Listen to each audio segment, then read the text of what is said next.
retired general, now member of Russia's parliament, crowing that Putin's remarks at the press conference showed that the Kremlin's position was, quote, unwavering. If there was a breakthrough, he wrote on his Telegram channel, it was that Putin could explain directly to Mr. Trump the reasons for the war. What is the message about the U.S.'s role on the global stage in light of those remarks, Nicole?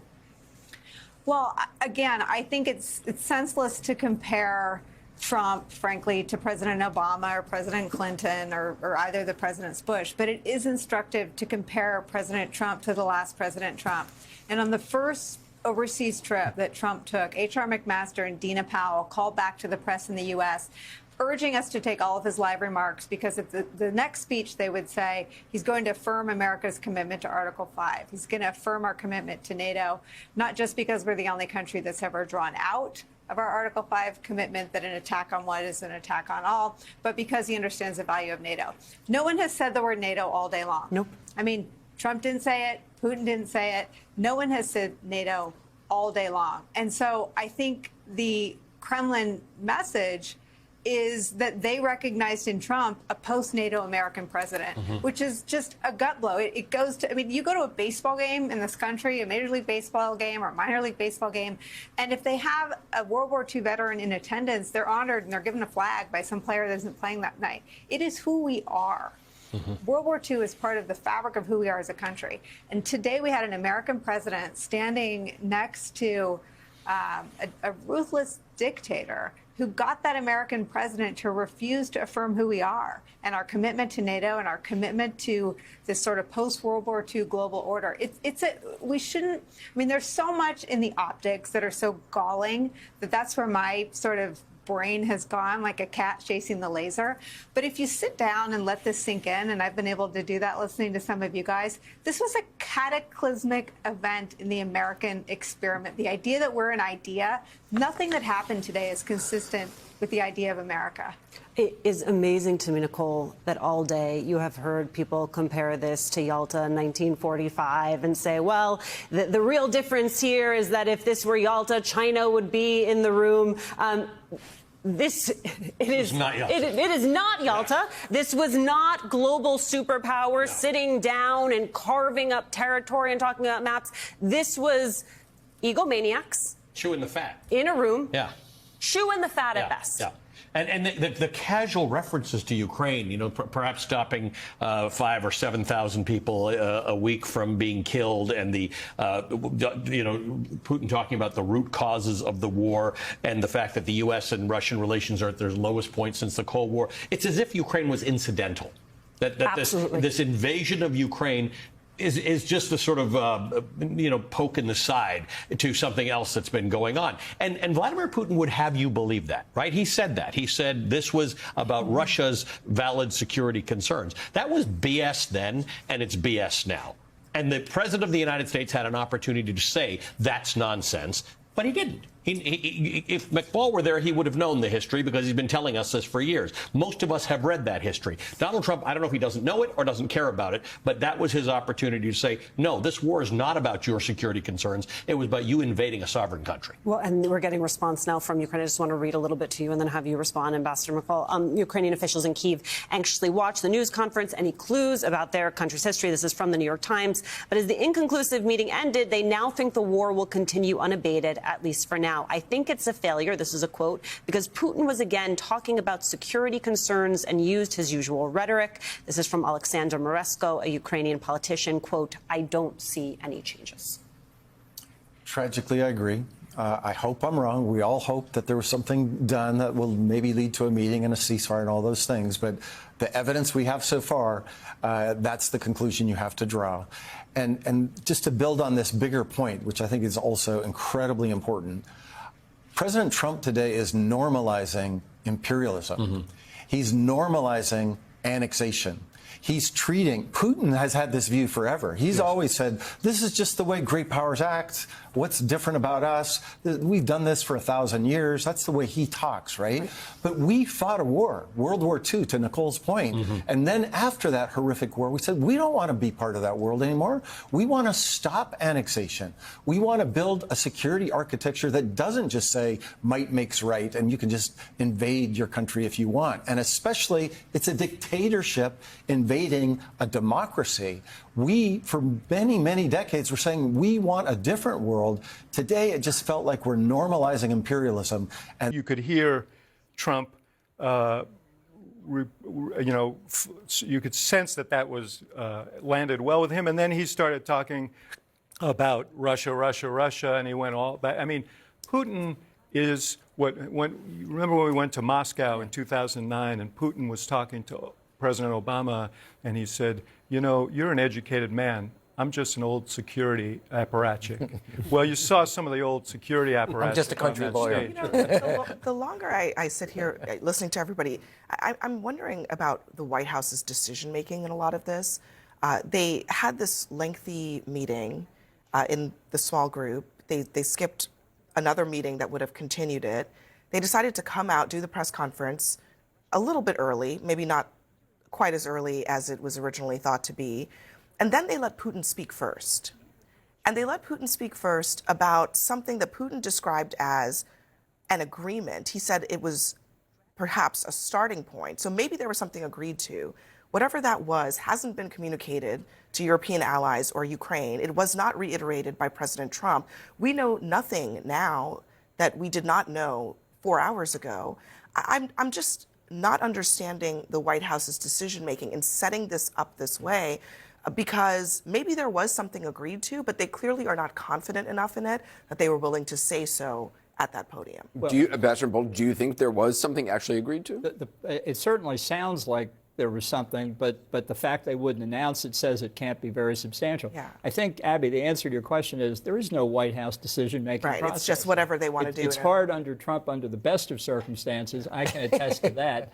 And I think today it broke down completely. I think... when you say there's no White House decision-making process, you mean it's whatever President Trump is thinking in that moment? Yes, and then people say, yes, sir, and that's how it happens. I think the mood in Russia after this is going to be close to euphoric. I think in the United States it's going to be confused. Deflated. And I think in Europe and Ukraine it's going to be very depressed. I want to check on Fred Pleitgen in Moscow to see what kind of reaction or coverage this is getting there. Fred? Yeah, it's getting wall-to-wall coverage, Anderson, here in Russia. And as you can imagine, the Russian state media are pretty happy with the outcome so far. One of the things that's getting played again and again and again is President Trump saying that there could be a follow-up summit and President Putin then saying next time in Moscow. That certainly is something that the Russian press is sort of zeroing in on, generally saying that they believe that the meeting went very well for Vladimir Putin, obviously outlining the fact that Vladimir Putin does not appear to have made substantial concessions to the U.S. president, certainly not towards any sort of ceasefire that might be imminent. The fact that the Russian president spoke about the root causes of the conflict and that those need to be addressed, Russia's security concerns as well, that's the exact same rhetoric that we've actually been hearing from Vladimir Putin since the beginning of the full-on invasion of Ukraine. And looking at how this evening unfolded, certainly if you see some of the Russian officials that we've sort of been monitoring, Anderson, that have been talking about this, like, for instance, the spokeswoman for the Russian Foreign Ministry, she said, look, people have been saying for the last 3 years that Russia is completely isolated, and now they're seeing President Trump roll out the red carpet for the Russian president on U.S. territory, then saying that the U.S. media was going crazy about all this. So certainly the Russians right now treating this as a positive outcome for Vladimir Putin. It was quite interesting to hear because the Russian media actually did speak to some Russian officials that then came out of those meetings, and the Russian ambassador to the United States talked about a very positive atmosphere. The Russian defense minister said that he was very upbeat after hearing about the meeting. So generally it seems as though in the Russian delegation the mood is quite positive, but here as well no one really knows what the agreements are that allegedly were put in place by these two leaders, or that were agreed upon by these two leaders. But the mood definitely on the ground here in Russia, in Russian media, and it seems also in the Russian delegation, seems to be a very positive one, Anderson. Fred Pleitgen, thanks very much from Moscow.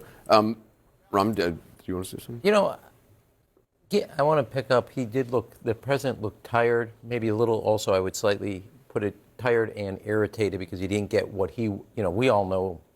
He wants to go out there and announce that he had a win. Every day is you got to have you got to have headline points on there. If there had been a ceasefire, he would have come out and said, "We got it." Yeah, and I wonder. I mean, you were in the North Korea discussion. We all watch it.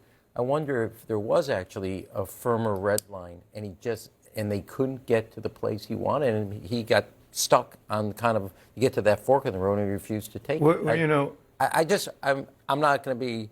I think there may be a potential here that while we're hearing all these atmospheric words, productive, all that, my guess is the second meeting on the economic side was probably productive. Inside there, you're at a logjam on some core issues because President Putin won't give in and President Trump won't give him what he wants. The question I have is, other leaders around the world irritate the president. He slaps tariffs on them. Right. He punishes them. Now, time and time again, he menaces Putin with action, and then he never does anything. And now Putin has gotten himself an extension.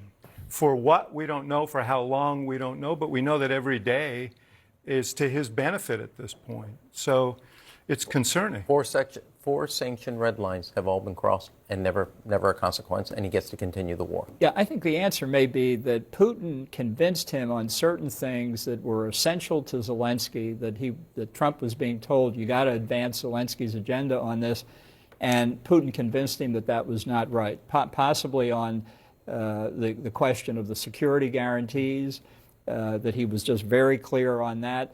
But I think Putin really got what he wanted from Trump. And if Trump had been irate, he would have called things off. Putin has gotten to him. I think that's very clear. Did Trump look mentally weak there, right? Like, he absolutely looked like a demented old man next to, yes, evil, but a much seemingly younger. Putin is younger, but he's not that much younger than Trump. But seemingly decades younger and more, cognitively functional Vladimir Putin. And so that's an emergency. There's a president that doesn't have the mental wherewithal to complete many of his normal daily tasks, let alone something as monumental as a meeting with one of the world's most powerful heads of state, and also in the context of a war that's currently tearing apart an American ally and matters a lot to other American allies, whether or not they're directly involved. Now, you also see at the end there, I played you that clip of Trump who cannot walk straight. Now, let's be clear. Trump's not a drinker. If it was a random senator or allegedly some members of Trump's cabinet, you might be like, oh, man, they are on the sauce, right? Like, how many margaritas or martinis did they have on the plane? But Donald, one thing you said about Donald, he doesn't drink. So it's not substance related. That's in a medical emergency. The president cannot walk straight, guys. And if you're saying, oh, Christo, this is not a medical emergency, you're exaggerating. If that was Joseph Robinette Biden Jr., and he was walking like that, do you think the media would have made it a medical emergency? Right-wingers would have. And frankly, a lot of mainstream media seemingly historically likes to excuse away Trump's health issues and magnify Biden's. I think that it would be called a health emergency if that was Biden or Obama or Bush or Clinton or Reagan. And so it is with Trump too. This man is not mentally and physically healthy enough to be president beyond his awful ideology.